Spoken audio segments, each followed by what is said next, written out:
Should I fix it? Testing? So we just want to. Oh, okay. Yeah, there we go. I put on, Ocean City is doing a Zoom tonight on doing something with the Ocean City Inlet, and I have it on the background.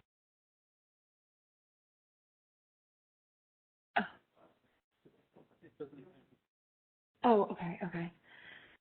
Okay, good evening, everyone. Can you hear me? I know I have my mask on. Oh, you can't hear me? Okay. Should I? I thought I muted it. Okay. Yeah, I mean, it for us, maybe we could put.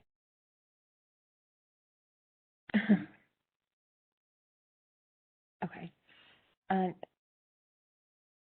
We're good. Okay, can you hear me now?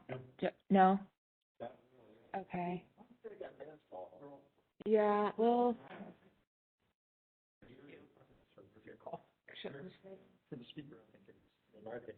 I can hear you. Yeah, so unfortunately, to avoid feedback, I'm sorry for this. To avoid feedback and so the people online can hear us, we're not amplified, but then they're going to be amplified through this speaker, unfortunately. So I think it's just going to have to speak up. Okay. Yeah. Okay. And actually, I just, and everyone online says that they can hear us clearly. Okay, perfect. And then They can hear us. I'm actually just gonna put my phone here to do Facebook Live if that's okay. Yep. All right.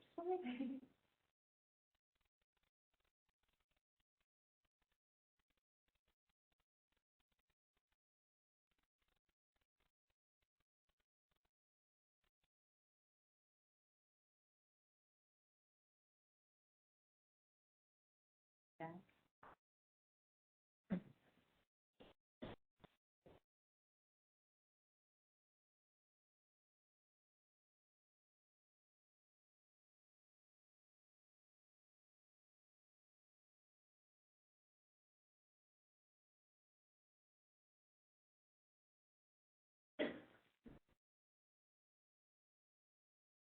Okay. And then I guess I'll just take my mask off.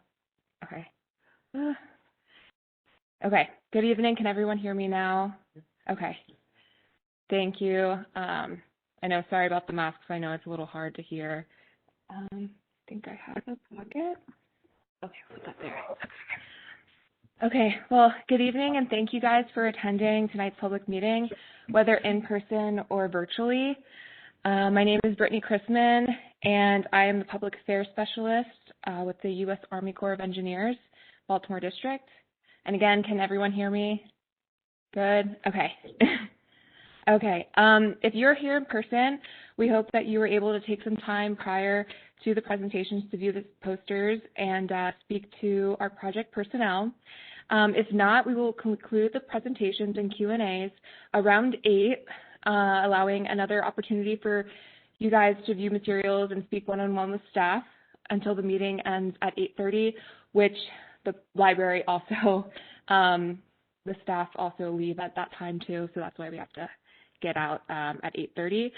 And then for those online, please visit our project website to view the informational materials. Everything is on the website now.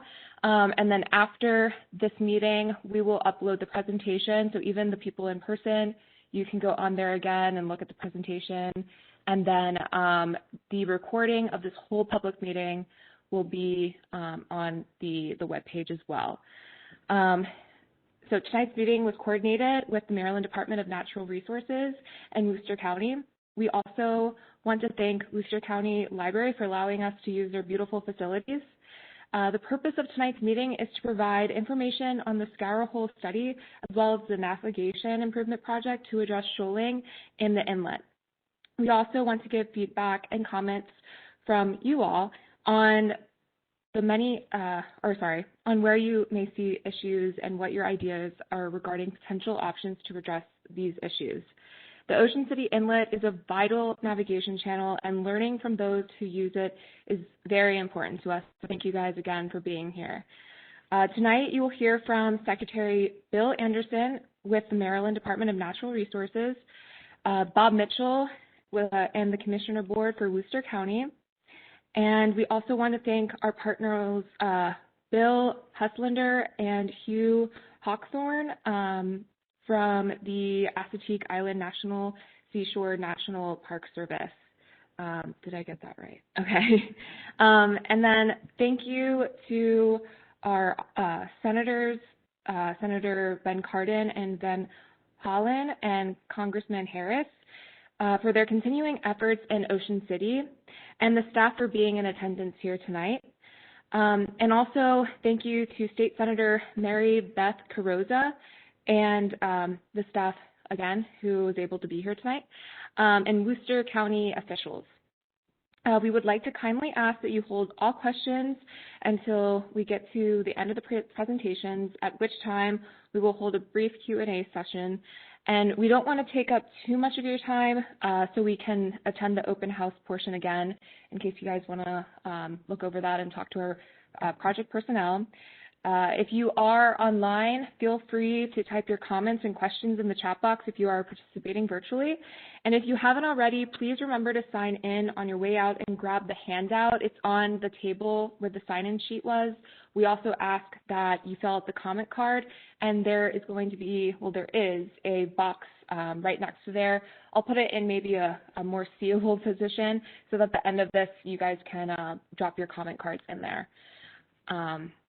And then, again, this is a helpful guide for our efforts to drop it in just so we know what you guys are feeling, you know, your feedback and comments, since that is very important to us for this project.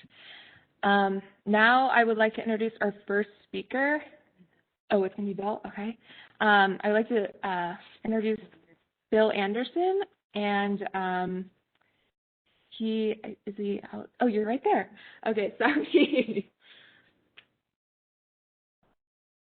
And again, he's with the Maryland National Department of Natural Resources.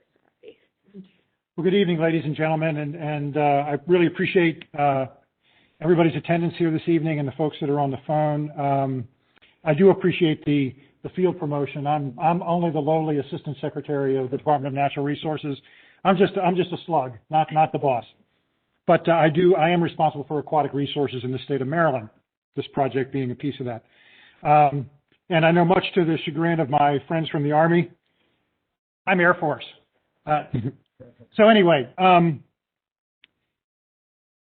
just wanted to make a couple of opening comments. I know there's going to be some introductions probably later in the evening. Some of the elected officials are at another event at the moment and are making their way here, so hopefully we'll be able to introduce them. But and speaking of elected officials, Delegate Hartman, good evening, sir. Good to see you. So I'm sure everybody else is going to be wandering in here pretty quick. Just a couple of opening comments. First of all, as a lifelong visitor and resident of Worcester and Wacomico counties, as a previous landowner on Stinky Beach, I've lived these issues for decades, and I understand them. And I know that for many years, for decades, there was frustration that, especially on the inlet project, there was no movement forward. About 4 years ago, a group of folks got together at Sunset Grill, including federal legislators, state legislators, county officials, my team, and we decided to pick up or stand up a work group, which has been working consistently on this project for about 4 years now. And 4 years is a long time for most people to be comfortable with all that time being involved in the study. But we're talking about, those of you who have been around here forever know that inlet is not natural. A hurricane created it, and Mother Nature would have closed it up very quickly if it wasn't for humankind keeping it open. Mother Nature is more powerful than we are, and she's been telling us she wants it closed. So the work that's being done today will ensure that major commercial thoroughfare stays open for a long, long time. It's a lot of work involved in modeling currents and tides and storms and wind, and that's what's been done over the last 4 years. And I got to take my hat off to the Corps of Engineers for all the great work they've done. It has taken a while, but we got to get this right, and we're going to spend a boatload of money, pardon the pun, to fix this problem, and we need to make sure we fix it correctly. And the work that you're going to see that's been done over the last few years will lead us to an engineering design for this project and hopefully turning dirt very, very quickly.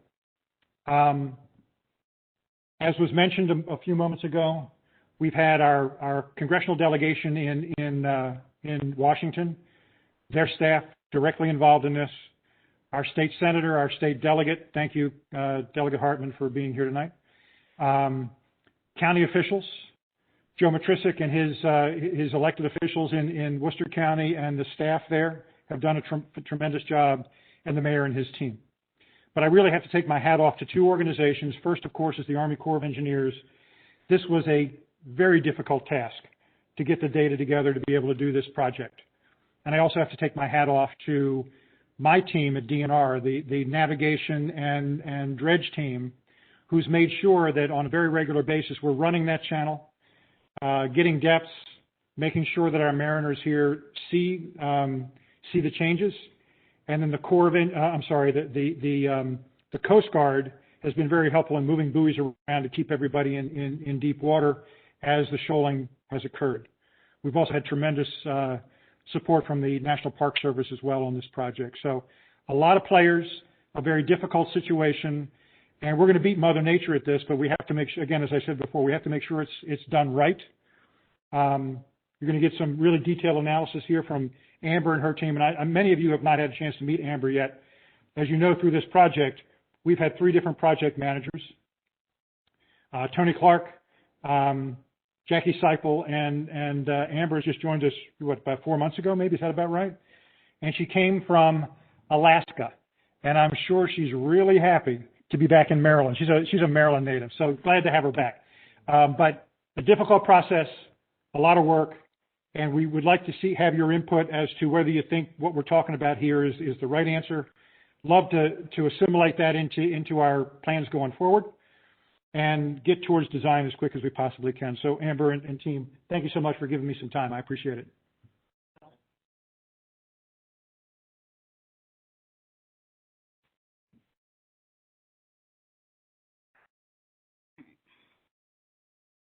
Thank you, Bill, for that introduction.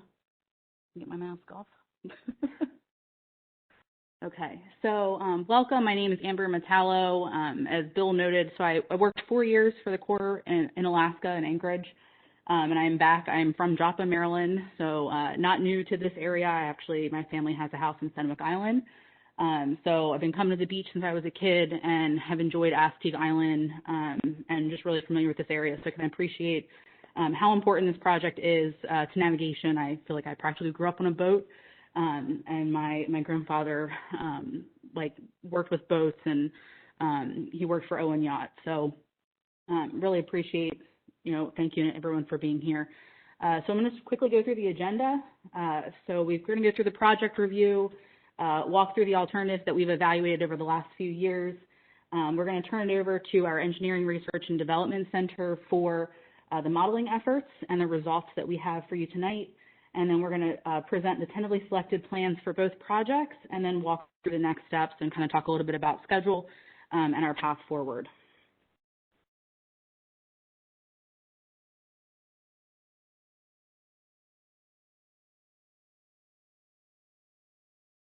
So we have 2 efforts that we're going to speak about. The first one is going to be the Ocean City Section 107 Harbor and Inlet project. This project is currently in the design and implementation phase, which means we're working through the design analysis, and that's with the Continuing Authorities program, that's actually one continuous phase. So as we work through from our 35% design, which we are right now, all the way up through 100% design and into construction, it's kind of one continuous phase as long as we have funding and continue to track forward. Our sponsors for that project are the Maryland Department of Natural Resources and Worcester County. And we're really addressing the shoaling in the Ocean City Inlet and how that affects navigation and ensuring that we have safe vessel transport. The second project that Andrew's going to speak to tonight is the Ocean City 204 Scour Hole project. That project is currently in our feasibility phase, so we're still working through the study process. We're addressing the problem of a deep offshore depression that's adjacent to Homer Gudelsky Park. And that project is 100% federally funded. That's why there's not a sponsor listed there. And Andrew's going to walk through where we are in the feasibility phase and present the TSP for that as well, tentatively selected plan.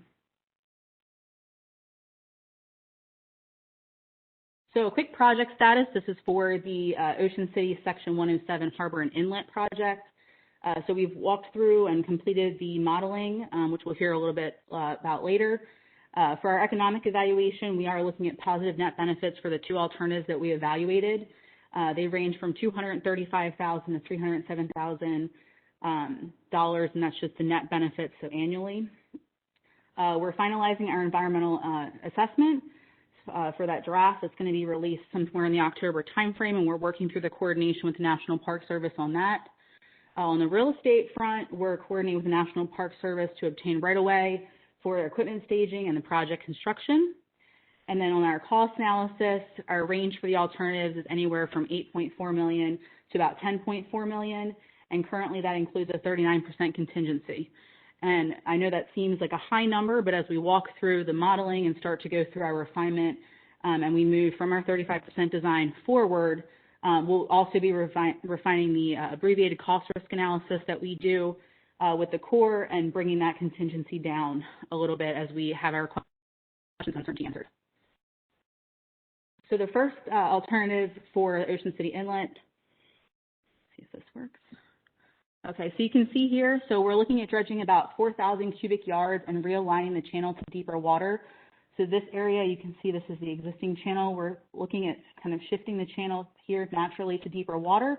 And there's going to be a new cut, which is where that 4,000 cubic yards is coming from, kind of up here. About 3,000 cubic yards will be coming out of the Ocean City Inlet, and then about 1,000 cubic yards from the Sinnepuxent Channel. We're also looking at connecting the Aztec breakwaters.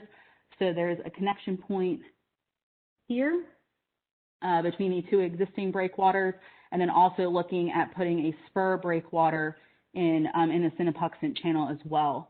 And then for the dredge material usage, I know we've talked a lot in previous meetings about, using it for beneficial use or using it for other various uses for Aztec Island and Skimmer Island. But we really decided that with the scouring out from the modeling is showing behind the existing breakwater, the plan right now for the construction team is to actually use the material that we're pulling out of the dredge channel for the base fill to construct the breakwater, just because this area in here, and we'll talk a little bit more about that once we get to the modeling, but that area has really scoured out, and we're worried about undercutting the actual existing breakwater with continued erosion. So we're going to look at beneficial use of the material just because it's such a small amount for our actual project, and that will reduce costs instead of bringing in further gravel or sediment from another source when we actually go to construction. Next slide. So for the alternative two, very similar to the first alternative, the only change is that we would be adding another about 300-foot connection point here. So this would essentially connect the spur portion to the existing breakwater and then follow it all the way down and connect it to the jetty. So both of these, and once you hear from Jared at the Engineering Research and Design Center, both of these, there will be some scour that does occur. We're seeing that in both of the models. So we have figured out from an engineering standpoint that moving forward, both of these projects are feasible, and we'll talk a little bit later about what we're actually proposing moving forward. And Andrew, I'll turn it over to you for the Section 204 project.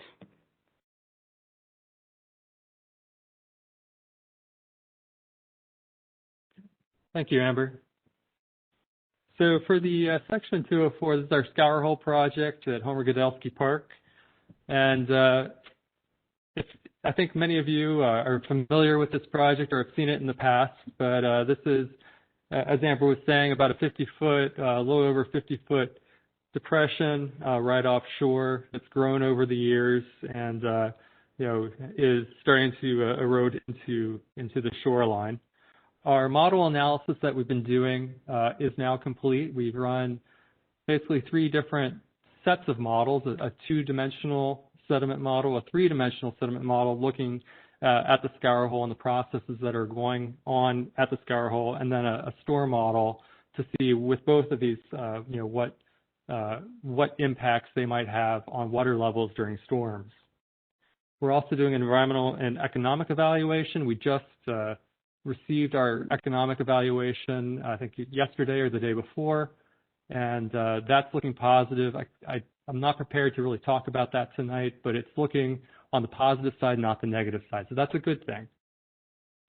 We are ongoing looking at our analysis of existing and future project conditions, particularly with our environmental, the environmental analysis of what we're proposing.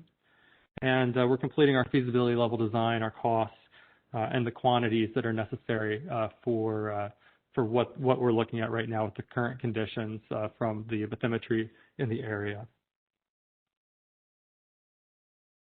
So we modeled largely two different alternatives, although we had considered other alternatives, but our project team, basically settled on these two alternatives to model and look at and see, what would happen with the alternatives with these two with the outcome of these two alternatives. Our first was to fill the scour hole to the level of the existing seafloor, which is about 20 feet from the sea level, and then cap that material that we put in there with a non-erodible layer, either rock or something else we'll look at later called a marine mattress. We also, go back. Sorry. We also looked at, in addition to doing that portion of the project, filling the hole and putting a non-erodible layer on it, we also looked at removing the mid-channel shoal that you see in green in this map. And it was thought here that by removing that shoal, that we could influence the hydrodynamics in the area, reduce the velocities that are going through, and reduce the shoaling and reduce the effects that we're seeing right now. So those are really the two alternatives that we're going to look at with our next portion on modeling, and we'll see what the outcome of that modeling is. But you can kind of keep those two in your mind as we go forward. So I think with that, we're going to turn this over to Jared if you're out there, and I want to make sure that everybody can hear you in here since we have a kind of a little bit strange setup for audio. So Jared, are you out there? Yeah, I'm here. Can you guys, everyone in the room, hear me?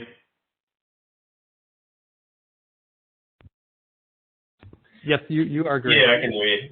We're coming through. Okay, great. So like Andrew said, my name is Jared McKnight. I'm a research engineer at the Coastal Hydraulics Laboratory at the Engineering Research and Development Center for the Army Corps of Engineers. And I've primarily been the lead on the two-dimensional aspect of the modeling. So I've been the lead on the 2D hydrodynamic modeling and the 2D sediment modeling. Alan Hammock did the 3D scour hole modeling, and Chris Massey was in charge of the storm modeling for this effort. But I'm going to talk about my work and then give a quick summary of Alan and Chris's work as well. But those are the primary contacts for the three-dimensional scour hole model, Alan Hammock and Chris Massey for the storm modeling. I'm going to go over their results as well. Like I said, so I've been the primary modeler working with the 2D adaptive hydraulics, what we call ADH model. So what this is a two-dimensional shallow water Navier-Stokes model. And the hydrodynamic model is a fixed bed model in that the sediment, there's no sediment transport, no moving of the bed.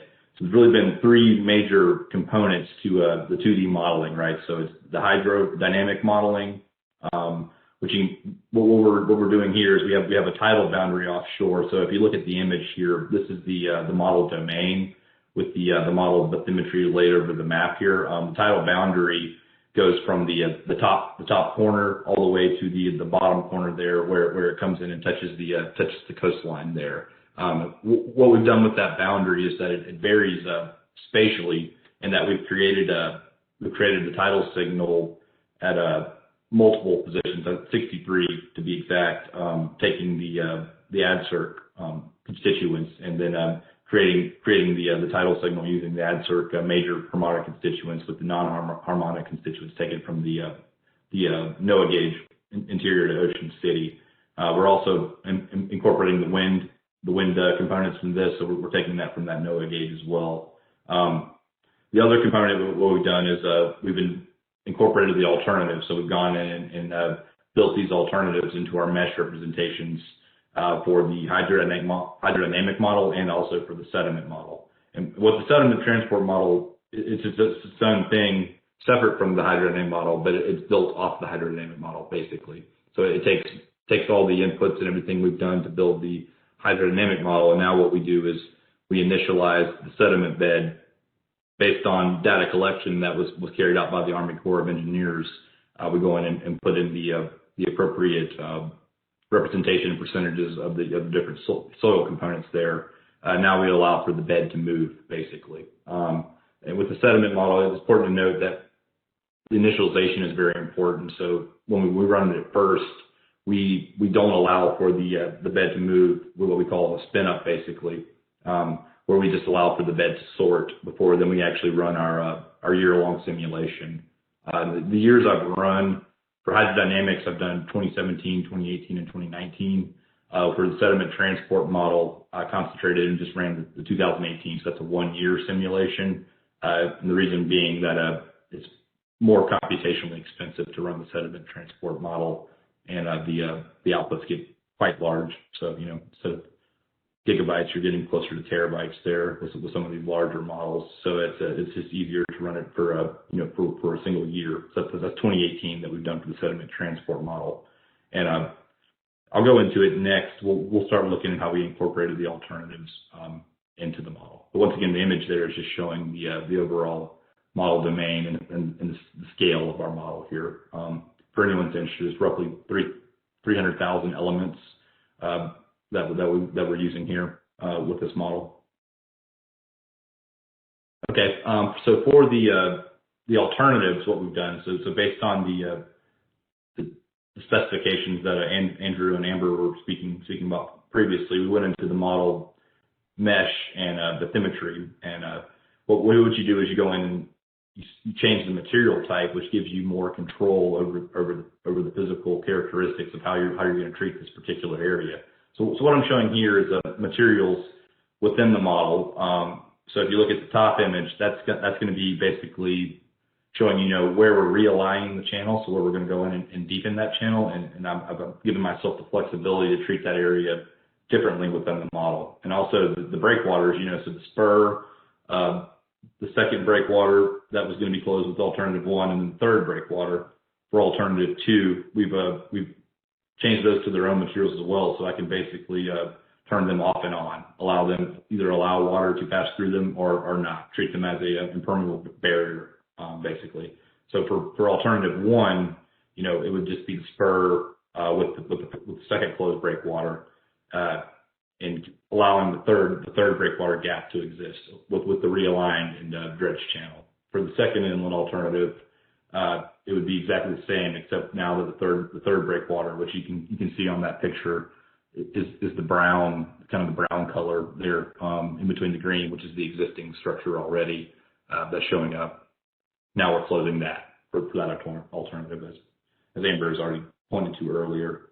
For the scour hole, like Andrew said, the alternative 1 is just cap the scour hole, so basically raise the elevation to the desired depth that Andrew was speaking on earlier. So you just bring that up within that polygon there, and then within the model, I treat it as its own material. So I basically just treat it as a non-erodible surface, much like Andrew was speaking. So whether that be one type of material or another, I treat it as something that cannot erode, because that's what it will be capped with.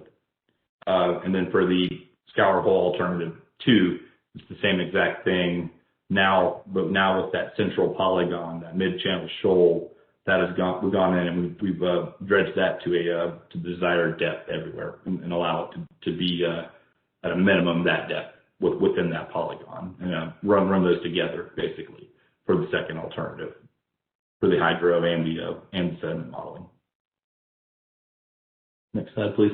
Okay, so what I'm showing here, so this is going to be the first inlet alternative once again. So it's with the realigned and deepened channel to the south, with the spur added to the top of the first first breakwater there, and that second breakwater closed with the breakwater 3 left open, so that gap's still existing there.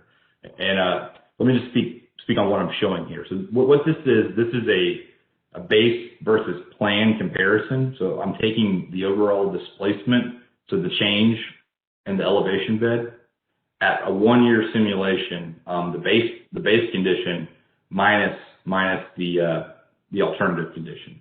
So what this is going to indicate for us is it's going to show us areas that the model is going to be is telling us where it's likely to scour and where it's likely to shoal, right?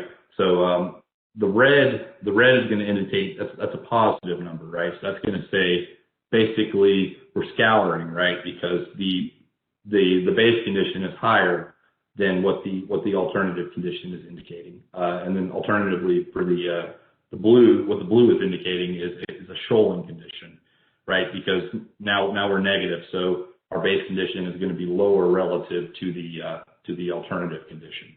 And once again, this is alternative 1, so it's important to note if you look off of that breakwater, what I'll include in there is the existing channel as it is now, and you can see where that alternative or where the realigned channel will be to the south of that.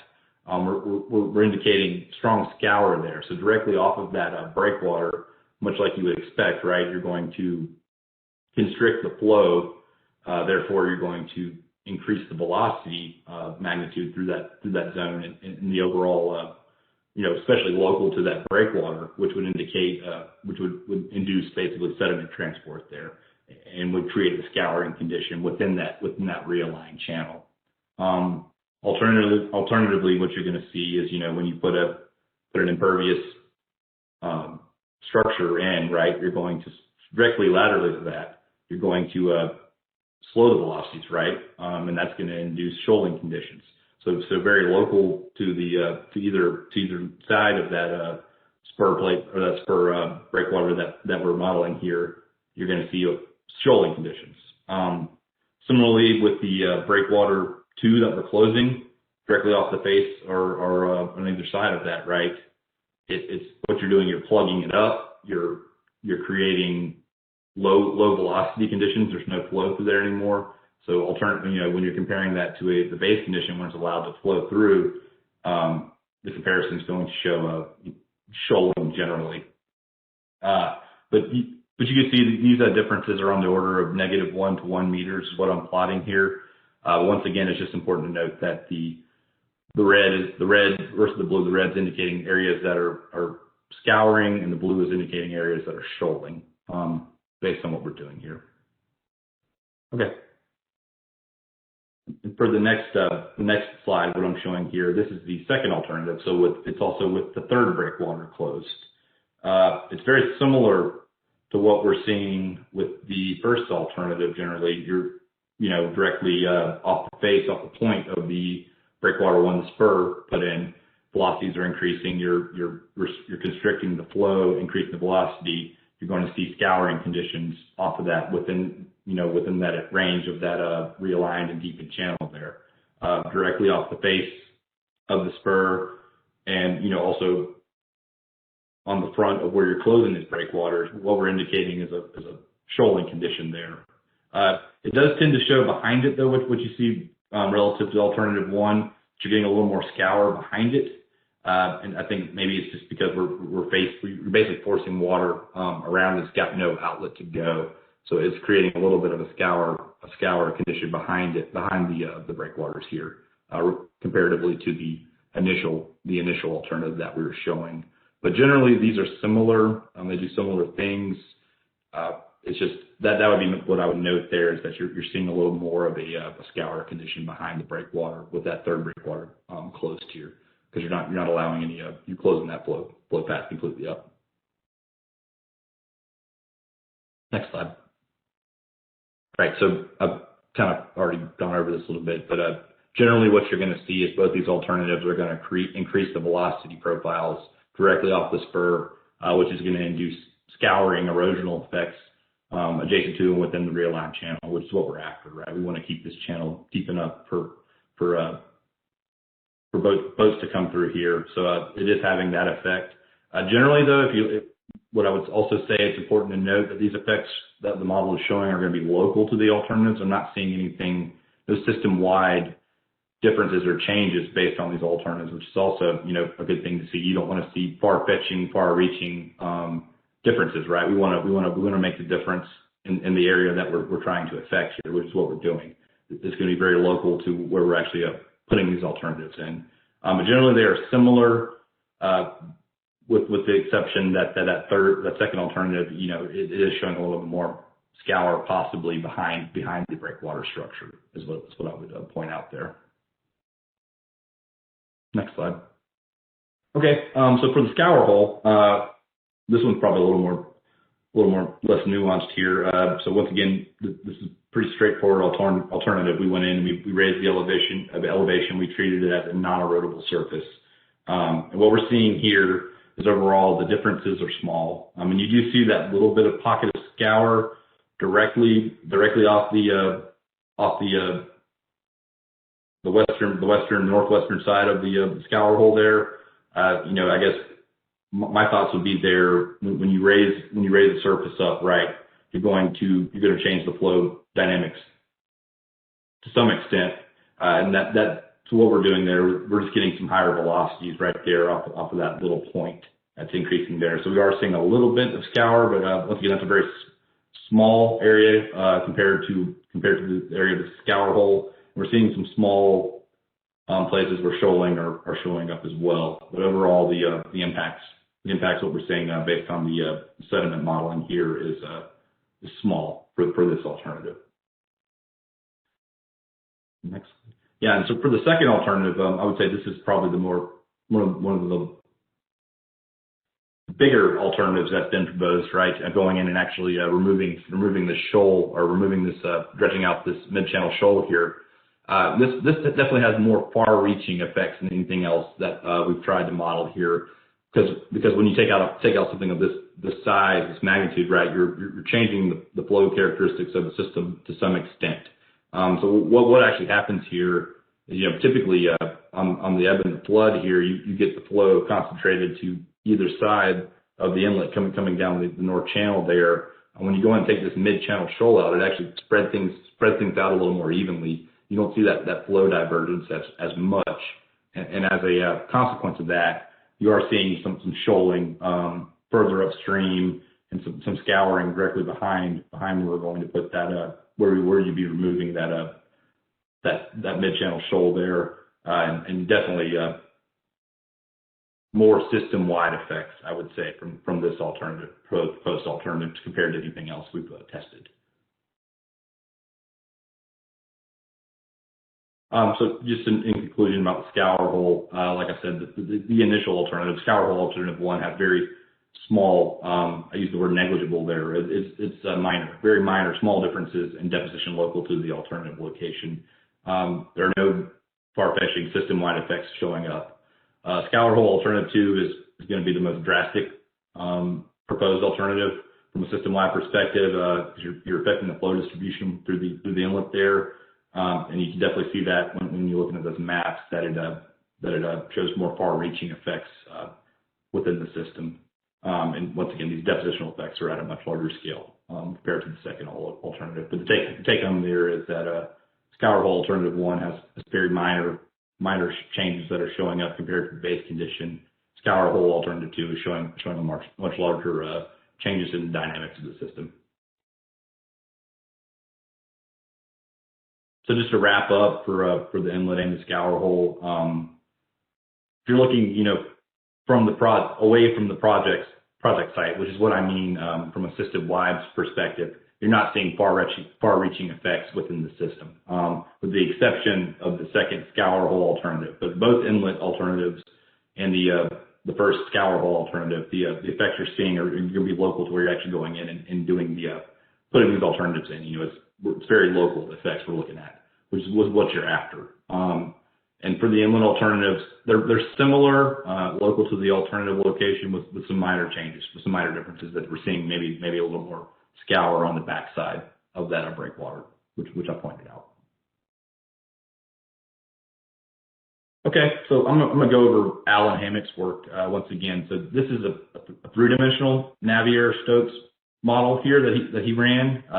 His domain is going to be a lot smaller than mine, and his time scales are going to be a lot smaller scales just because of the intensity of how intensely computational this can be to run these types of models. So what these maps are showing is going to be the flood simulation and the ebb simulation. And these are shear stresses that he's plotting here. And the areas he has circled here are going to be, local, pretty close to where the scour hole actually is. What's important to take home here is that anywhere you're seeing higher shear stresses, what that's saying is that's indicating where the scour hole, the direction of growth, where it's most likely to continue to grow. And those are the forces acting on the sediment there, the shear stresses that he's showing here. So anywhere where you're seeing high shear stresses on the ebb and the flood are indicating where the scour hole will be likely to grow. And the next slide probably summarizes it a little more clearly. I'll show you that. So, right. So what this is showing here. So basically, this is a vertical slice. So you can look at the bottom images. Those are bathymetry maps of the 3D models, right? So you can clearly see where the scour hole is here, with the red area being the deepest part, right? What Alan plotted here is slice A. So that's going to be a vertical slice right down the center of that deep part, basically from the west to the east side of the channel is what we're looking at there. And what you're seeing in that slice is the overall velocity magnitude. So for the flood simulation and the ebb simulation, the left being the flood, right? So you're seeing velocity magnitudes within the scour hole there on the order of 5 feet per second on the flood, and then approaching 3 and 4 feet per second on the ebb. But you can definitely see which side of the scour hole the forces are pushing on, where you have higher velocities showing up there, and once again indicating the direction in which the scour hole would most likely be to continue to grow. And that's what the 3D model is going to give us here. But if you have any questions deeper than my very basic surface explanation, we can reach out to Alan Hammock. Once again, he's the person of contact that did this work. For the storm model summary, so what Chris Massey and his team did, they selected 6 proxy storms, so a 10, 20, 50, 100, 200, 500 year annual exceedance probability. So just based so what the 10 and through the 500 year storm would look like. They combined the alternatives, and what they found with all of these proxy storms is that everything was less than 1/2 foot change in water surface elevation based when compared to the existing conditions, the base conditions. So Chris concluded that there's no significant impact to storm surge levels due to this project construction. The alternatives are not going to increase water surface elevations based on storm conditions. Would be the major take home from what the storm modeling showed. Once again, Chris Massey is the person of contact for that work. If you might want to follow up deeper with him. And that's all I had for you. So I'm going to turn it back over to Amber and Andrew now.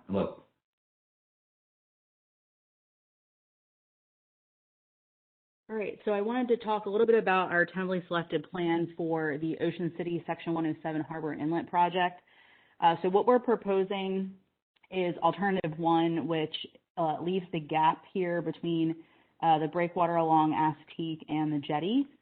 As Jared just talked a little bit about, we're seeing scour on both of the modeling efforts, but when we actually get into doing the economic evaluation, we are seeing that there's not really any more benefits realized from adding that additional breakwater extent. And from an engineering perspective, what we're looking at to kind of mitigate for the scouring and any additional erosion at the existing breakwaters, and then the spur that we're actually going to be putting in on that northern point, we're looking at maybe putting in another layer of armor rock and looking at some other refinements as we work through our plans and specifications. For this project, we're looking at a benefit cost ratio of 1.9, and we also are looking at the $307,000 for our net benefits. Next slide. And I'll turn it over to Andrew to talk about the 204 tentatively selected plan.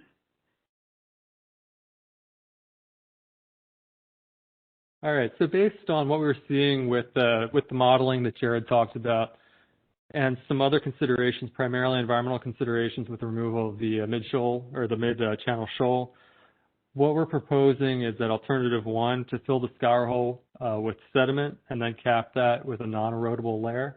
What we're looking at right now, we're estimating about 50,000 cubic yards of sediment, which is about what is coming out of the Ocean City Inlet on an annual basis. So it's a significant amount of sediment that would need to be placed into the scour hole. And we're talking or thinking about using marine mattresses for capping that area rather than a rock. And I think if we go to the next slide here. So a marine mattress, there's a picture here of another application of a marine mattress, but it's a kind of a prefabricated layer of rock all together, which allows it to be placed precisely and quickly. So, if you place the sediment and then place the marine mattresses on it, hopefully that would keep that sediment there, not allow it to erode with all that those forces that we're seeing, through that 3D modeling and the 2D modeling. The hydrodynamics are just, they're really ripping through there, and hopefully this would allow it to stay where we want that material to stay to fill that hole. We'd also be looking at placing dredge material using a pipeline dredge so that it's a little bit more precise. And I wanted to just talk real briefly about the dredging that's going on at Ocean City Inlet and what you generally see out there. So often you're seeing the special purpose shallow draft dredges, the USACE vessels, either the Murden or the Carozzo that comes into Ocean City Inlet. And, they generally more or less traveling up and down the East Coast. They have really low mobilization and demobilization costs, so they're fairly inexpensive comparatively. They're what we're using right now at Ocean City Inlet, and they generally are depositing the sediment near shore at Assateague Island using a bottom dump. So the hull just splits open and the material falls out of it. So it's not that precise, and we want to get the material into the scour hole in the right place. So to do that, we'd have to use a pipeline dredge, and we have a couple pictures here of a pipeline dredge that we're using over in Chesapeake Bay. And this has a much higher mobilization, demobilization costs. These have to be brought in and then placed by the contractor. And they transport that dredge material via pipe, so it's precise and allows for that targeted material placement. So I just wanted to talk real briefly about the different ways that dredging is occurring within Ocean City Inlet, or could occur within Ocean City Inlet. All right, I guess I'm turning it back to Amber. Okay, thanks, Andrew. So I want to talk about a little bit about next steps. As I mentioned, we were talking about two different efforts. So we have the Section 204 study for the scour hole that's in the feasibility phase. That's still working through the study portion. But we have kind of a branch off once we get through the concurrent review of both studies, where Andrew will work through the feasibility phase and kind of finalize that with the report. And we're looking at the public review of the environmental assessment kind of for both studies in October of 2021. With the Section 107 project, that's already in the design and implementation phase. So that's moving just a little bit different of a timeline. We're already in kind of that 35% design realm. Once we go out with the report, we're going to be moving straight into plans and specs, which we've already started some components of that, to include like looking at refinements for our stone size for the breakwaters. So that's looking at finishing up in summer of 2022. We're also looking for the Section 107 project. Our next step will be awarding the construction contract in September of 2022, and then construction of the inlet structures in October of 2022. There's asterisks on both the inlet structures and the dredging inlet and the placement of material. Just wanted to note there that the schedule is dictated by environmental considerations, time of year. We also want to account for vessel traffic in and out of the inlet, and funding as well. So we're looking at a 2-year construction for the OC 107 project. So October 2022 through about March of 2024 depending on how long the dredging takes once it starts in 2023. So I put our contact information up here. You can reach out to myself or Andrew by phone or email if we have any additional questions after the meeting. We also have our business cards up here, so as you're walking out, and if you want to spend some more time with the posters, please ask us for a business card if you'd like that as well. At the bottom of this screen, we also included the Ocean City website, so any materials that you want from today's meeting, the recording from today's meeting will be posted on that website. So I want to thank you. This is the last slide for our presentation. Thank you to everyone that's stayed with us on the phone. And I just want to quickly open up before we get into the question and answer session. I know we had a couple representatives join us. If there was any other words, anyone else had a couple words to say before we open it up for a question and answer. Okay. All right, I will turn it back over to Brittany. Thank you.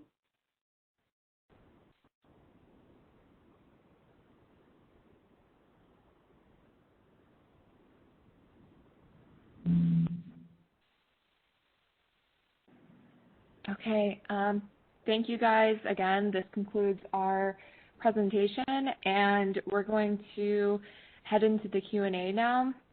And again, thank you to all the congressional reps and, all of you guys for being here today and your interest in the inlet. At this time, I'd like to open the floor to questions, and we ask that all in-person attendees refrain from removing their mask when speaking. And we have the microphone. Yeah, and we do have the microphone as well. If you really can't hear, again, like if you just social distance, but we would like to keep our masks on. In order to be fair to all attendee groups, in person, online, and calling in, I know it's kind of unique because of the climate of everything, but we will take 5 questions and comments at a time per group in the order of attendees present first.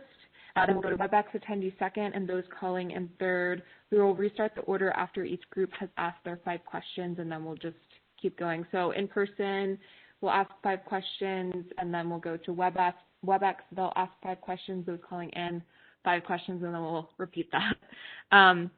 For those on WebEx who prefer to state their question aloud, please raise your hand in the WebEx function. It's below on the screen. And if you want to comment or ask your question, you can also do that in the chat. And if you also would like to speak and you're having issues with your speaker or your mic, you can put that in the chat box and we can try to help you out. And then for those calling in, wait until we announce the call-in group. I know you can't use the chat-in function, but if you press *6 to unmute yourself, that should do it. Again, please wait for a microphone to come to you if you are in person prior to asking your question to ensure all attendees can hear you. And please limit to 1 question and 1 follow-up in order to respect everyone's time. And remember, you can also ask, questions to representatives during the open house if you are in person. I think we would, we'll have time. So now with that, we'll start with the in-person questions. We'll do 5 at a time. And then, please raise your hand for the mic. Okay? You can come up here for...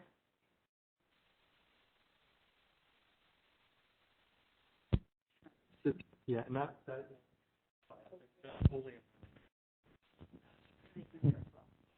So my name is Mark Cropper. I represent the owners of Sunset Marina Ocean City Fishing Center, which would be Sunset Marina LLC, Martha's Landing Resort LLC, and Homer's Hideaway Marina LLC. And the alternatives regarding the scour hole. You have 2 alternatives, both of which involve filling the scour hole and trying to cap it to some extent. I don't know that you're aware, but my clients annually maintenance dredge from the scour hole to the entrance of the Ocean City Fishing Center, which used to be the Shantytown Marina. So from the scour hole west along Homer Gudelsky Park to the entrance of the Ocean City Fishing Center is annually maintenance dredged. Has the Army Corps of Engineers taken into consideration what impact their two alternatives may have on the necessity of my client having to maintenance dredge that area? It would seem to me, and I'm not an engineer, that if that area is filling in so dramatically annually that they have to maintenance dredge it, when you fill that scour hole and you disrupt the natural migration of water and sand in that area, you could, in fact, exacerbate that filling problem, thus causing my client an enhanced obligation and cost to maintenance dredge an area that's already problematic. So my real question is, has that issue been taken into consideration by the Army Corps of Engineers in either of its two alternatives?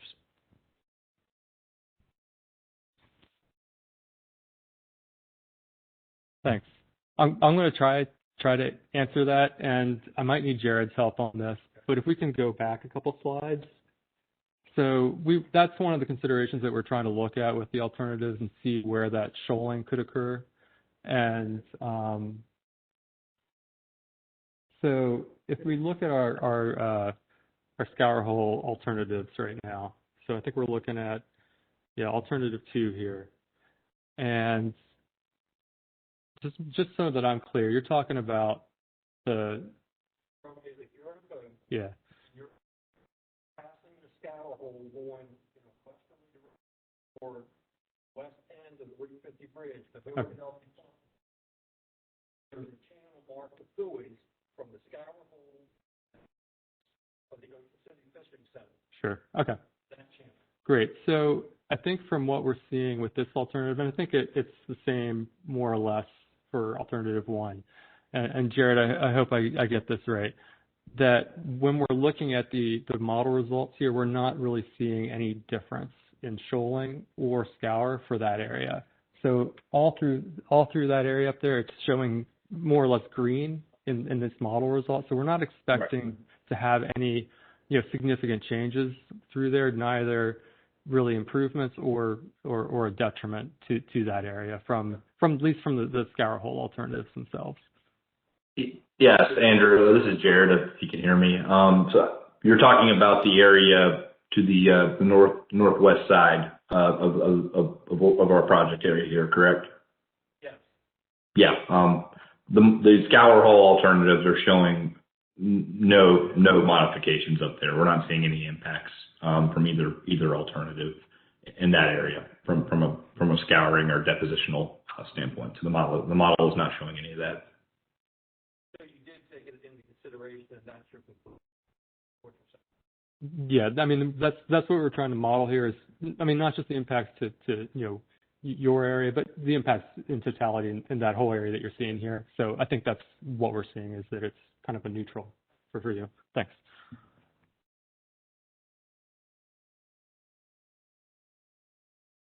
I think I saw you in the back. Raise your hand, and then we can go to you, and then.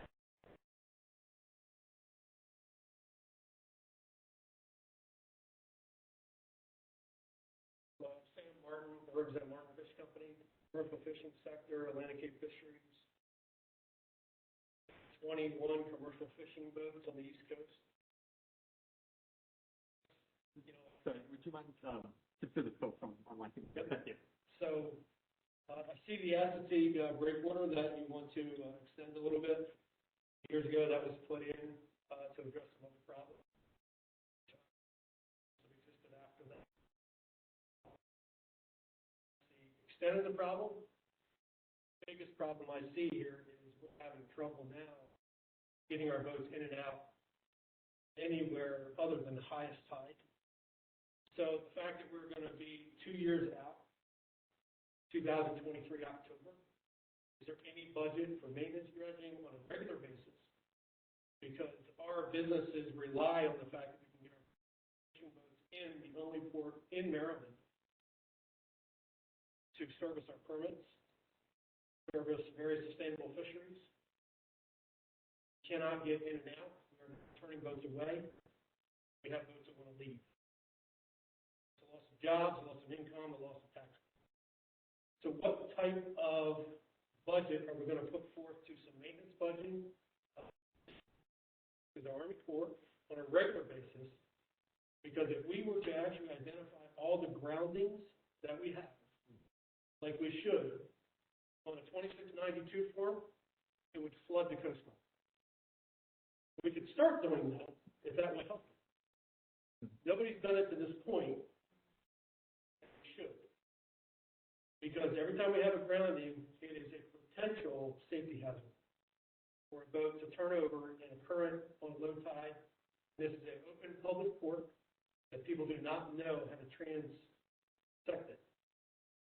So one, is there a maintenance budget up to 2023 that will keep a safe depth and post 2023?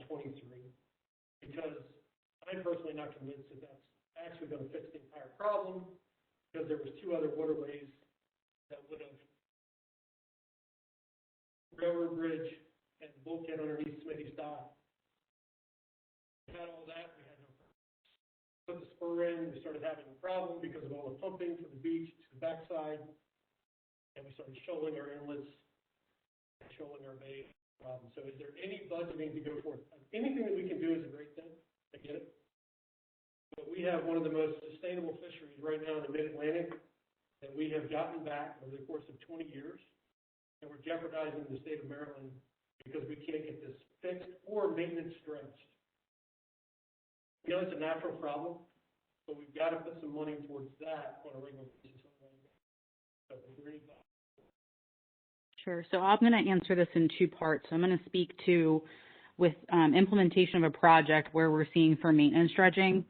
So the assumptions with changing the existing channel to deeper water, our O&M, our operations and maintenance schedule changes to a 5-year interval. And we're looking at about 4,000 cubic yards for that effort.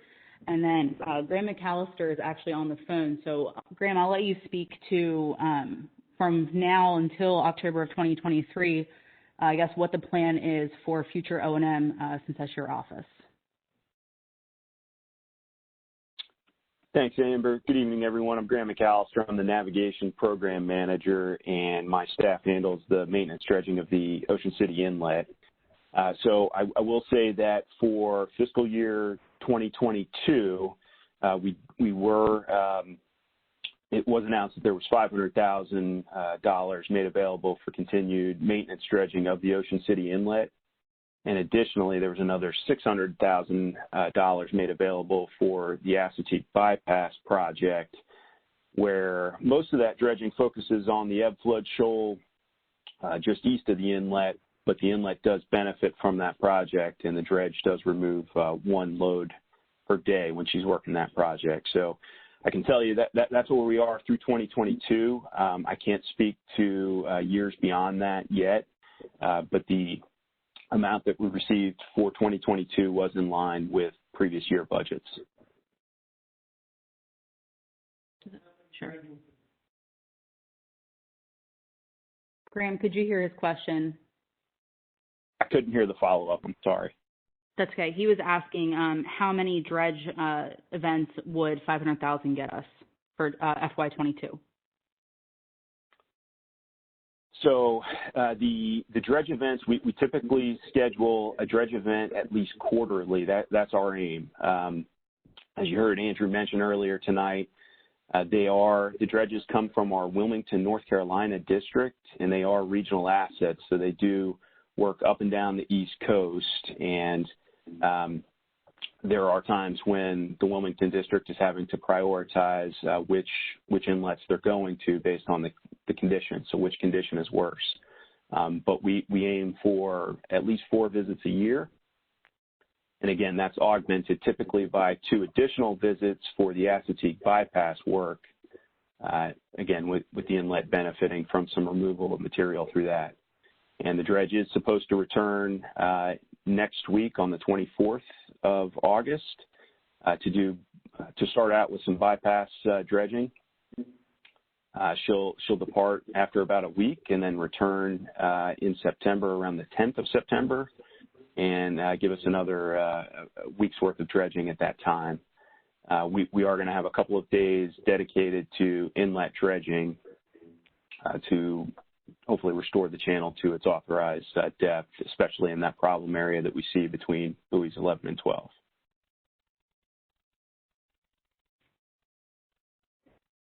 Sure. Some people online are saying it's hard to hear. Okay. Okay, we can start restating them ourselves. Sorry, I believe you were next. Yes, you were next. You can come there.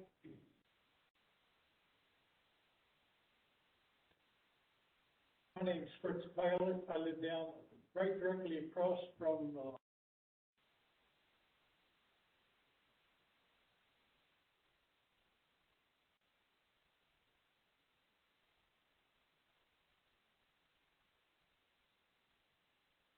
There we go. My name is Fritz Pilot. I live down right directly across from Gudelsky Park. I've been there since '59, and I've seen considerable change in the hydraulics in reference to the channels moving to and fro. It's very important for our commercial fishermen, as Sam said, and also our sports fishing industry, which consists of the different fisheries that go in and out of the inlets here.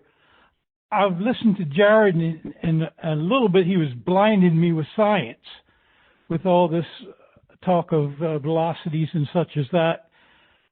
But I go with a more common sense point of view. I've seen things change when some things have deteriorated. Now, right off the Scour hole, there's a little point. And if I'm not mistaken, that if that was increased towards the channel that they are, right now I think it's alternative one that they're shooting for. There's two channels that go into the bay. There's one that goes up under the Route 50 bridge, and there's the one that Mark was talking about that goes down and then under a passway for boat traffic under the west end of the Route 50 bridge. Now, when the old bridge was out in front of Gudelsky Park, it extended 300 yards out. Now, I understand money is a big thing when you're doing major projects like this. Now, Andy here has said that these mats are easily made. Maybe you can make them above ground and save money making them above ground and then place them strategically. I was thinking a finger pier out from the Gudelsky Park to make it more susceptible to move Mother Nature's force of water, the hydraulics, into a channel. I would say alternative 2 would be a better channel because it would direct water flow as it used to be up the Route 50 bridge, and also then you could also channel it towards the west end and therefore answer the problems Mark was talking about of his maintenance dredging in between the Scour hole and the fisherman's marina over there. All this spoil could be put right up on the beach there relatively inexpensively with the dredge pipe system. In other words, you would be able to direct the flow, like you said, in a precise manner, therefore building up, replenishing that because it hasn't been taken care of. And I have pictures that show the erosion along what they call Stinky Beach. And it could be answered by the maintenance dredging, putting that on Stinky Beach, cutting the cost of transporting it to an off-site situation. I think the alternative 2 would be better if you laid those mats down, built them and laid them down to at least an elevation that would cut the Scour hole in half. You could put your fill in the Scour hole in back of them. And it would probably aid and assist in the channel being sustained by the deeper, narrower flow versus a wide, slower flow. I understand that. I was listening to Jared very closely about his velocities and stuff like that, and how this matting, which is relatively inexpensive, could be used to build these things versus finger jetties or little things like that.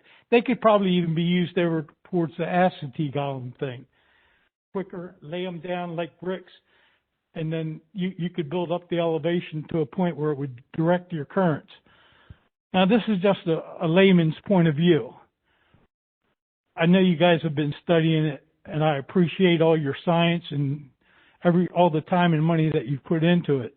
But sometimes you got to get a little bang for your buck. It's been 2-3 years studying and nothing happening. And like Mr. Martin says, he's going to need to get his boats in and out of dock. I mean, back in the day, none of this was a problem. What's changed? The old bridge has changed. It's made it a much wider channel and a shallower channel. And everything used to be directed by these things that have washed away. Now, this is just a common sense point of view. I don't have any engineering degrees, but if it's stupid and it works, it's not stupid.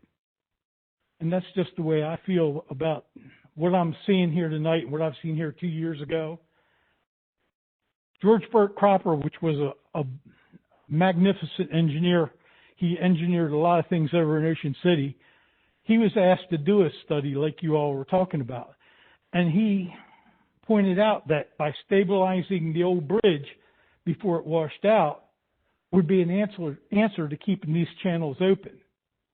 Now, like I said, I'm just a common sense type of guy, but George Burt Cropper was a fantastic engineer in his day. And I'm sure this is not taking anything from Jared or you, Andy, but I just wanted to make my feelings clear that even the Gudelsky Park needs to be maintained so that sand don't wash off of it and into this way where Mark's talking about, because that's a lot of sand washing in. And when that tide comes in, it pushes it all down towards that fishing area down there. So it's got to be answered properly and done right. And I would rather see you spend a lot of money one time than spend lesser money and have to do it 2 or 3 times. That's just my opinion. Thank you.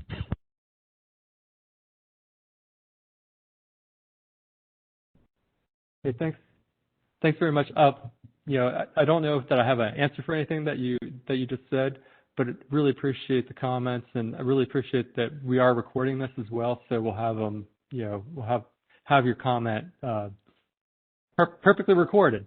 But on what he just said. What's that? Well, somebody do a feasibility study. What the man just said. This is something we did consider, and I'm not an engineer. I don't know if our engineers online could talk about that. One thing I did want to address, though, was the marine mattresses. And I just want to be clear that when we're talking about putting those marine mattresses on the material, we're talking about that still in the water. I don't know if that was clear or not, or that, that was...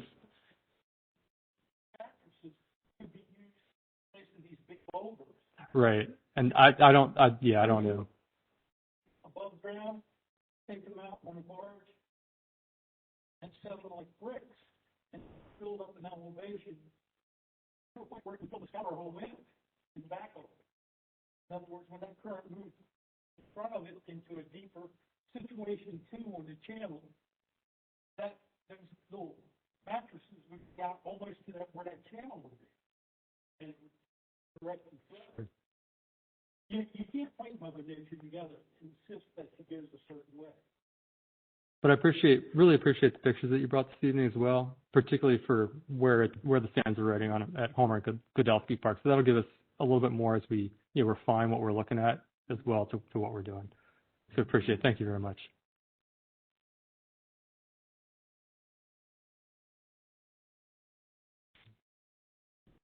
You can go. And then we just have one more person, and then we'll do WebEx. But we'll come back to in person. We just want to make it fair for everyone. But who did I see next? Yeah, you're next, and then the last person. Yeah, I will do that. Oh, he walked. And then I saw your question, and did you raise your hand too? Okay. I guess we'll just. Yeah. Wait. Sorry. You can go. Gary Olson. I'm a new the Hartman Lakes condominium, which is the property closest to the Scour hole. So our foundation and property sees the currents going by there every day. I got the impression from Jared's input that he was leaning towards alternative 2 because of more of a systemic correction that we're seeing in the picture right now. So I was curious, Andy, why you seem to be leaning towards alternative 1, if I'm interpreting this right or not. Yeah, so with alternative 2, what we're, I think that hopefully everybody heard your question correctly, that, you're asking why alternative 2 versus alternative 1. And one of the big things that we're seeing here is that blue, which is the shoaling, which, is basically, adjacent to the channel there, going up behind Ocean City. So we're really concerned about, increased shoaling from removal of that mid-channel shoal into that channel. The other thing that we're concerned about is that red area, the blue areas within that removed shoal, that's indicative of that area shoaling back in if we removed it. So that, we'd remove the shoal and then it would just, shoal back in very, very quickly. And we'd be, moving that material around, then filling in the navigation channel through that blue shoaling, and then ultimately having that mid-channel shoal fill in as well.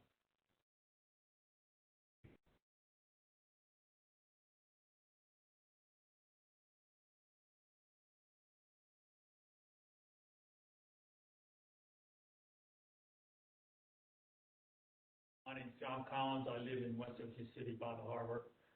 We talked about the model, was my question. Started talking about the model was from Lewis, Delaware, down past Shakespeare. I wonder if it was established where the sand's coming from. Seems to me it's coming from the beach replenishment. It's coming around the inlet, and the jetty, and coming into the inlet. It seems like you're addressing what happens when it gets into the inlet.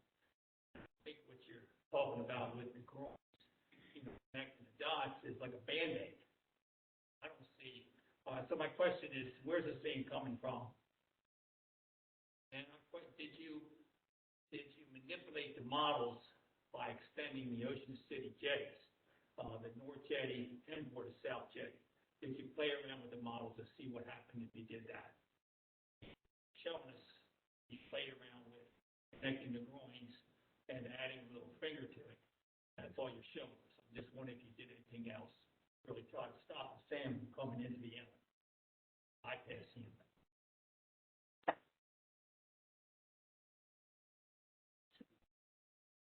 Repeat the question. Sure. Okay, so just to quickly repeat the question for folks on the phone. This gentleman asked where the sand is coming from, and he was suggesting that he was asking, and Jared, I'll go to you in just a second, but where the material is coming from, and if we are also looked at the material moving down and addressing it before it comes into the inlet, not just looking at connecting the breakwaters, which essentially could be a Band-Aid. So, Jared, do you want to speak to a little bit more about the modeling, and could you address the question on the little drift for the sediment?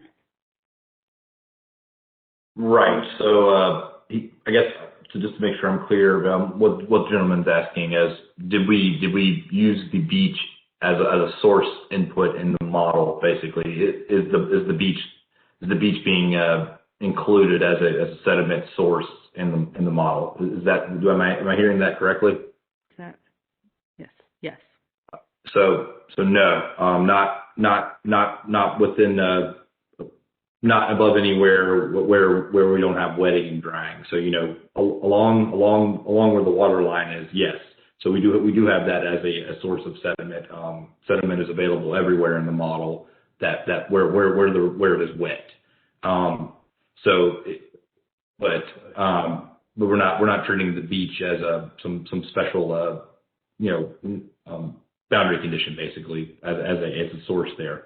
But anywhere that we have water, there's sediment. So we have sediment categorized. So that is being represented in what's coming in and out of the inlet. if that answers your question. Or not really. Not really? Okay. So, Did they manipulate the models by extending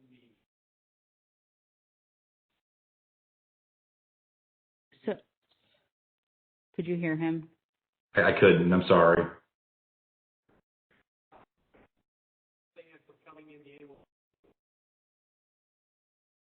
So he's saying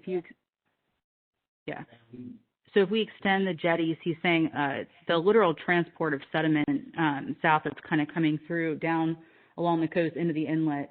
He's asking about modeling like the actual where the sediment's coming from and then that transport in.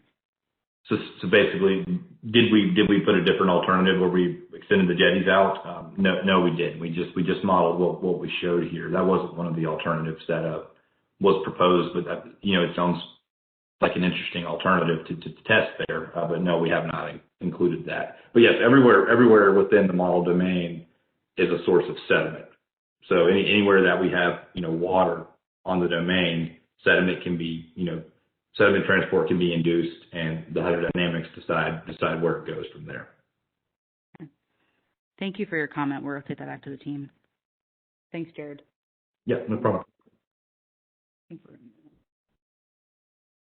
we get any questions? One question from Tom from WebEx. Oh, sorry. And we'll come back to you.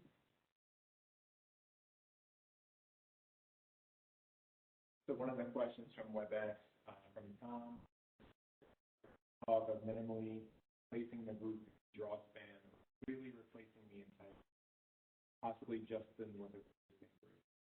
Would either of these two possibilities projects negatively scoping, or for worst case, actually affect shoaling in the current channels?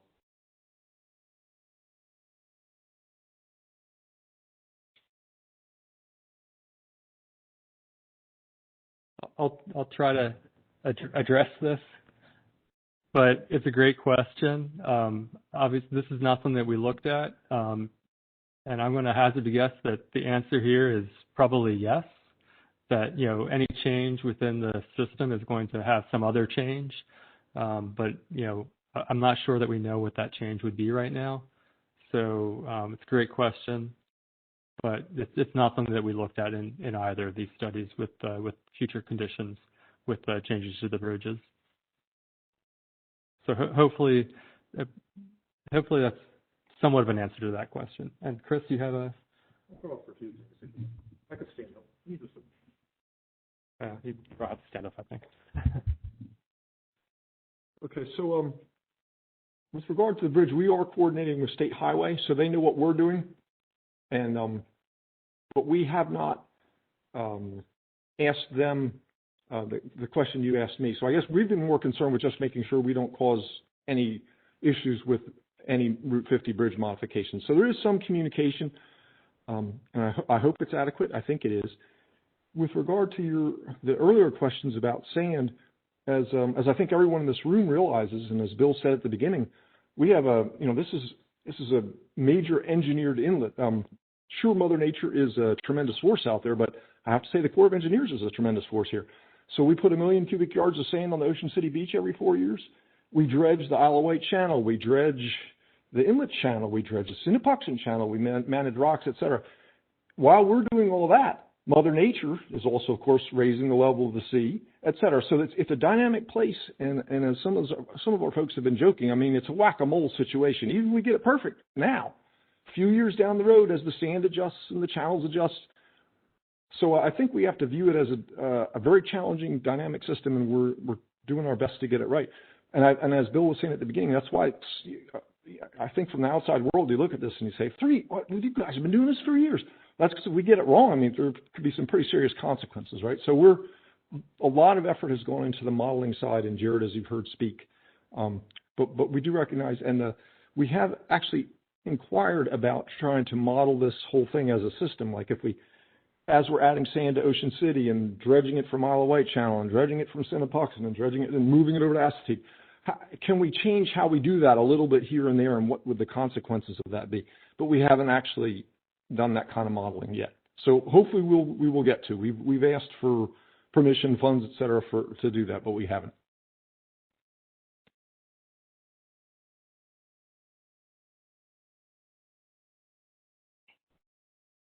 And then we do have to wrap up soon. We have one more question here. But if anyone is on the phone, press *6 now and you can ask your question.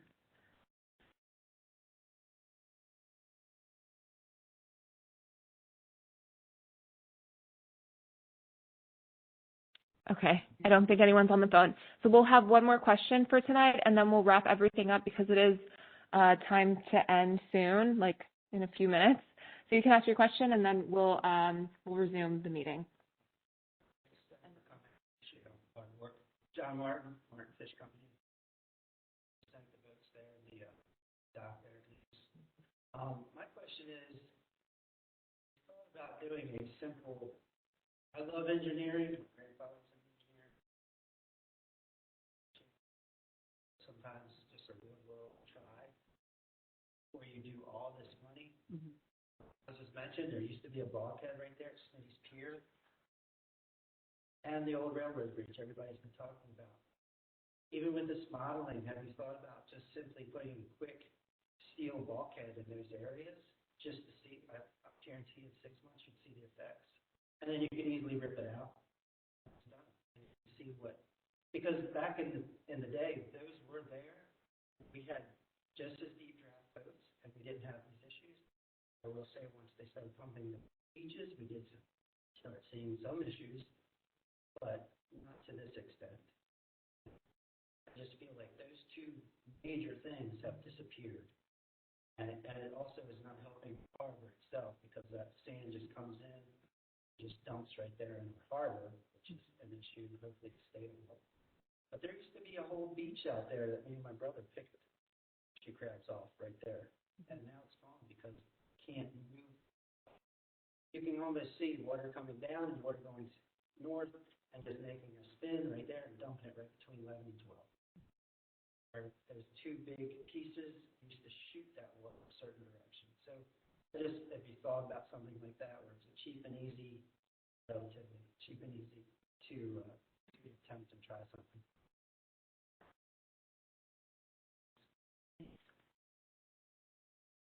Thanks for that question. And, we did think about that. I'm not prepared as a non-engineer to address that from an engineering perspective. Our engineers did consider that, and I don't know if any of that are online right now, if would want to speak to that or could speak to that. Ultimately, from their engineering judgment, it was felt that reinstalling that was not going to produce, the desired effects.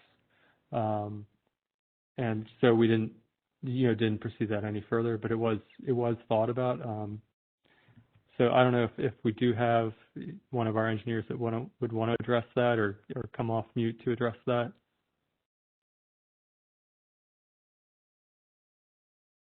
I'm not seeing. You talked about that with Jared. Yeah, maybe Jared. I don't know if you could address that.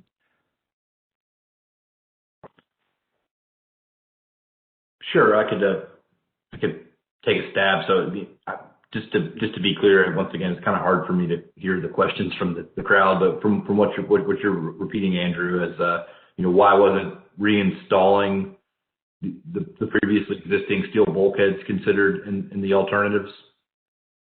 Correct. Okay. Yeah. So that wouldn't be a decision I would have made there. But because I was just testing the alternatives that were chosen here. But it is something that we can put relatively simply into a model. But for reasons just like Andrew said, it was not chosen as one of the final alternatives because it was obviously not seen as a viable solution to the magnitude of the problem that we're dealing with here. But that I would just concur with what Andrew said, that it was thought about. I do remember conversations about that. It was just not ultimately chosen as one of the alternatives that we're going to put forth the effort to incorporate in these models. So we'll consider that and try to have a better answer as well for what, and that would be within our report why that was ultimately rejected for that modeling perspective. Yeah, Angie, this is Tom. We definitely looked at that at one point. I'm struggling to remember the reasoning for disregarding it, but I agree with the one gentleman. I mean, we looked at that even the Scour hole used to be further out in the channel when the old bulkhead was there, and then when we removed it, the Scour hole moved closer towards what we call Stinky Beach today. I don't recall the reasoning off the top of my head why we what reason we had to remove that as an alternative, but it was something we looked at. We'll have to look back in our notes and see what the reasoning was for that dismissal of that alternative.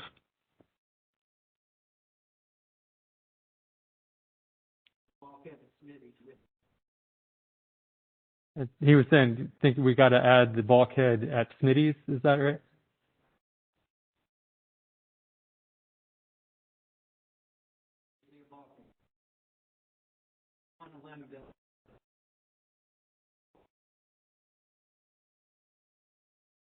And I'm going to repeat that. What you're saying is not one alone, but both of them together is what was creating that flow. Thanks.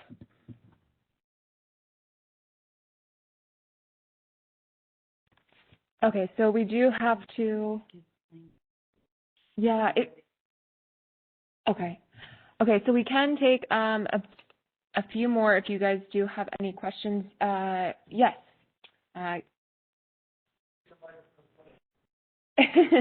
You can also come up here if you want. Yeah, you can come up to the speaker's definitely looking.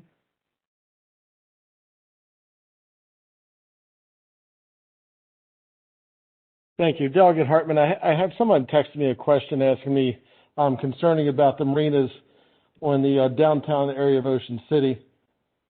Just concerning with the combination of the preferred method of the inlet fix and the scour hole, that it wouldn't create deposits in that marina area, much like the question earlier about the marinas on the other side of the bay.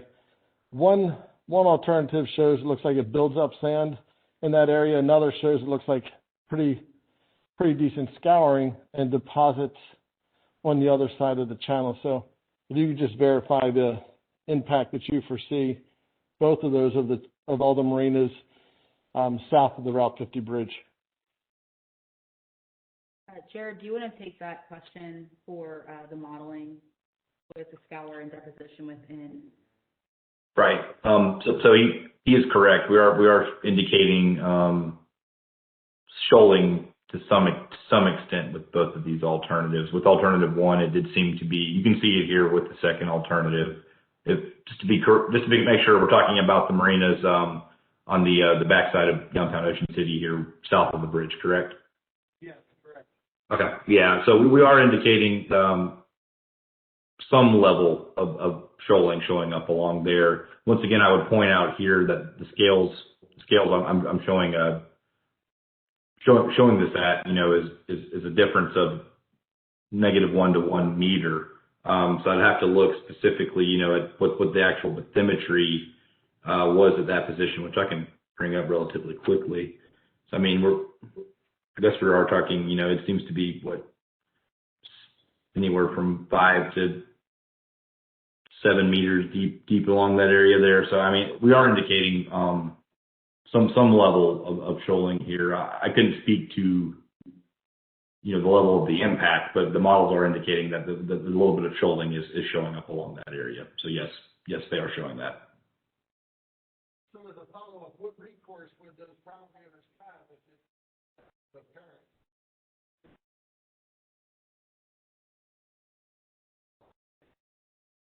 Quite generous. I couldn't hear the follow-up. I'm sorry. I'm just having a hard time hearing questions from in person.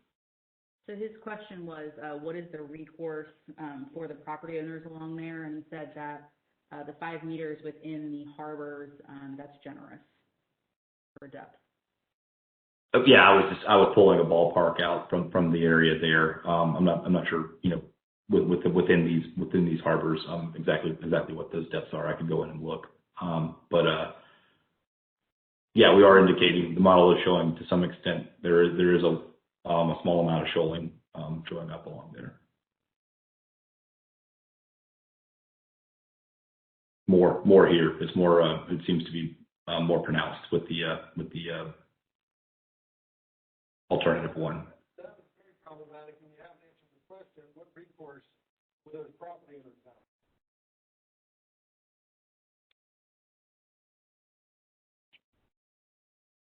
He asked what recourse do the property managers have? Is that what you said?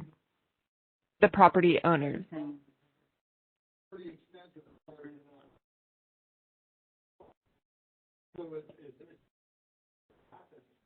Yeah, I would defer to Amber or to Amber on that question, because I wouldn't really know how to answer that.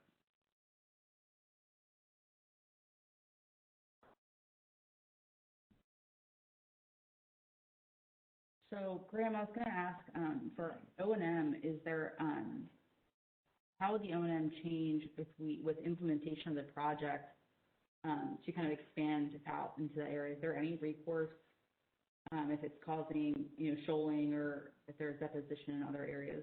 Comes down to what?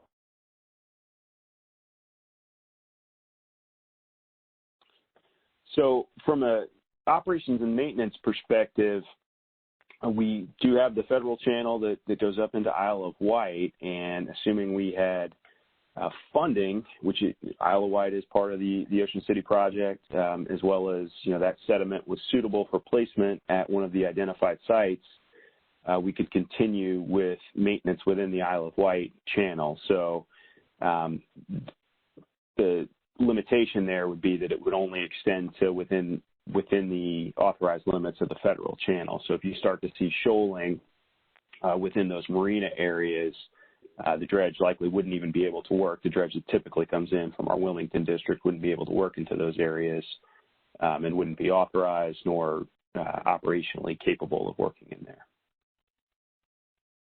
Thanks, Graham. I'm going to take that question back for the recourse. Thank you.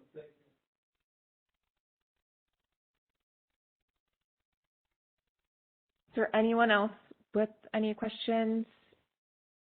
There's not. Oh yeah, you can come up here too, because I think that microphone isn't really doing the trick.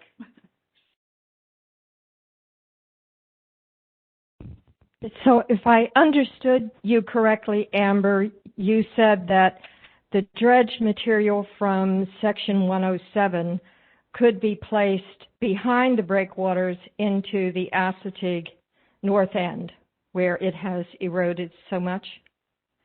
Sure. So what we're proposing, and in talking with our engineering folks, take this off. So we're looking at this area here with having the breakwater with that connection. The 4,000 cubic yards that we're actually pulling out, there's been quite a bit, as you can see, the scour behind these breakwaters. So what the team was saying is that we're probably going to have to use that material kind of as a beneficial use to start filling in and then armoring the existing breakwater before we build this connection. But we have to put a base down. So using that about 4,000 cubic yards as our base and to offset the scour that's already happening behind the breakwater. So we'll use that within the construction to reduce overall costs. If we don't use that material and we would deposit it somewhere else, then we'd have to bring in material anyway. Exactly. To do that. So what I don't understand with both of your alternatives, it shows continuing scouring behind the breakwaters between what is now the end of Assateague and the breakwaters. Have you never considered putting a breakwater return from the last outside breakwater connected to Assateague to create a catch basin, literally, to keep the sand behind there instead of washing it through and around to 11 and 12? So are you talking about in this area right here? No. No, go to the last there, the end of that. Yeah. And connect it to Assateague. You're saying here? Yes. Okay. Was that looked at previously, Andrew? The catch basin? It will. Yeah. Yeah, and that's what both the modeling is showing is the scour behind that area. Essentially, you're creating what we would call a catch basin so that it would trap the sand that's washing through there and going wherever it's going. A lot of it's going to 11 and 12, but it would start to build acetate back up naturally. Do you want to speak to that a little bit? Because I know there were some concerns with having acetique, like making sure that the island's actually stabilized. I don't know if you had any from an environmental standpoint. Well, and actually, I guess I could take the liberty of having one of you acetique folks answer this a little bit. But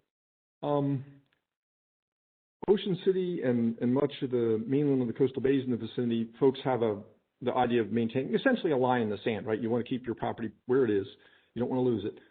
Acetique, different story. It's a national seashore. They've had a philosophy for forever, I guess, sort of, or at least since 1965, of trying to allow natural processes to prevail.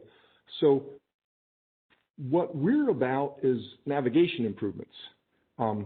But the structures are on acetique, so we work with the National Park Service. National Park Service doesn't have necessarily that same mindset that, and I would love it if you all correct me if I'm going the wrong way on this, that the shoreline has to be exactly in one spot there. There's a little bit of movement's okay with them. So that's a different perspective, different philosophy than I think many property owners would have. And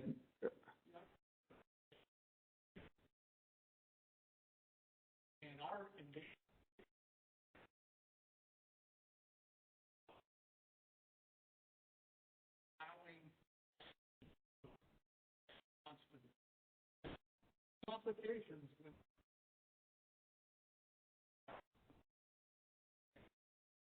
simple explaining do that. Our debate is fight.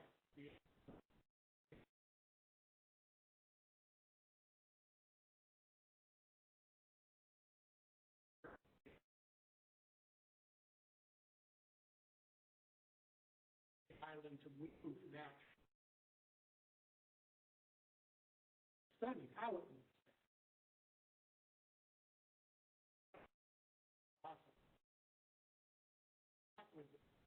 There's a lot about this kind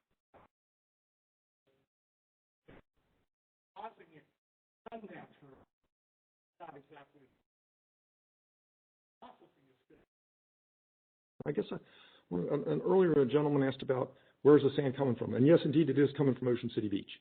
So we take it from the continental shelf, we put it on the beach, Mother Nature moves it into the coastal bays, we dredge it out, we put it back on acetate. So it's a combination of Mother Nature and coastal engineering. That's what it is, right? So that's the island you said you wanted to move because you washed out. We go 50 miles. And that, again, it used to be a hill about the size of this roof. Now it's a little mole, a little molehill, and that island's being moved. But it's going into the end. Problem should be separate. Building ball. What are the two on the south side?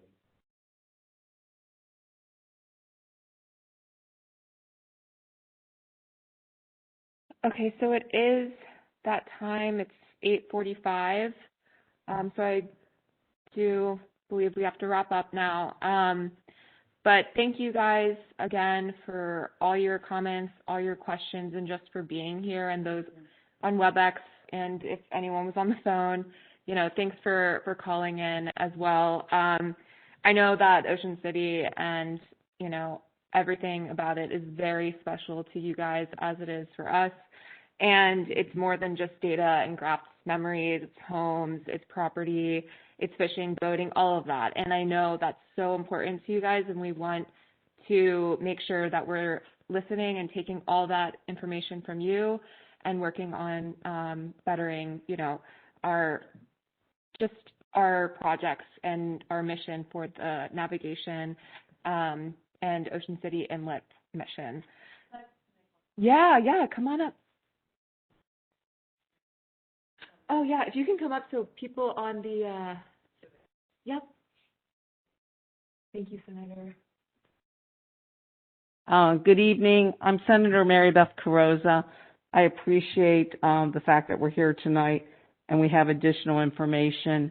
I want to also thank our partners, not only with the Army Corps of Engineers, but the leadership here from the Maryland Department of Natural Resources and our other partners that are here.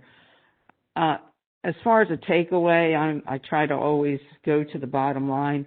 I believe that the citizens and the experience that we have in this room with the fishing industry and other real-world experiences, that we had some very important questions that were asked tonight. And while I did hear a response that, well, we might have looked at that, we'll go back, but that might not have been viable. My request tonight is that the questions that were asked tonight and some of the proposals that you may need to be translated into a verbal question into what that would actually mean for modeling, that we take a look at that. I heard some good ideas. Whenever I hear something that, might be cheaper and easy and maybe not a downside, it sounds like we should take a look at that.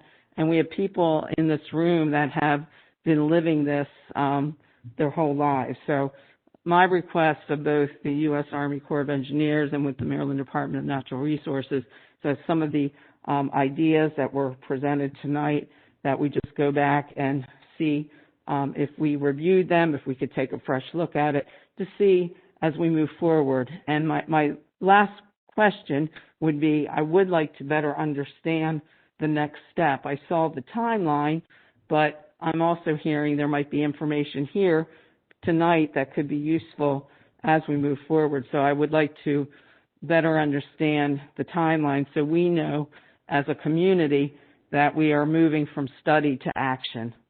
Thank you. Thank you, Senator. So I just wanted to mention that Chris, he's been on the corner typing and he is capturing all of our comments for this evening. In addition, that last slide that had, I'll go back to it just so everyone can take a photo if they didn't already.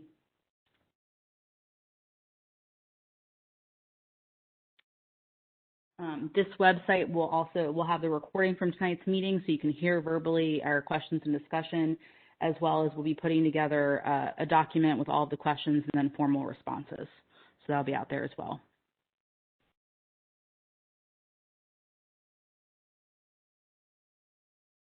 And I just want to conclude this meeting. Please don't forget to, if you haven't already, pick up any materials in the room next to us. Please fill up the comment card. If you need to follow up with us on anything, please reach out to us. Our information is right there. And if you go to the website underneath the contact information, you can also reach out to us, through there. I know people have had problems with that, so just let us know.